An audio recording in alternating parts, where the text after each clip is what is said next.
особено щастлива, че можем в този ден да бъдем заедно в една много нестандартна атмосфера за нещо много сериозно. Не, че този бизнес с кафетерията и заведенията не е сериозен, дори е много сериозен. Но ние ще говорим за това как бизнесът днес може да бъде успешен в едно изключително трудно и сложно време, което вярвам, че всички вие го усещате. Преди години за първи път се запознах с Жанет Найденова. Тогава тя ми каза: Борила, не знам, много сложно име.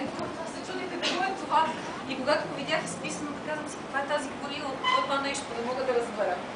Изпрати ни първият материал в списанието. Това беше, мисля, преди 5 години, даже 5 години и половина. И изведнъж аз видях по друг начин нещата по отношение на маркетиране и дори за себе си като човек, който се занимава с издателски бизнес. И така нашата комуникация и нашите отношения с Жанет Найденова прераснаха в годините. И ако вие сте следили списанието, сигурно сте видяли нейните и сте чели нейните материали.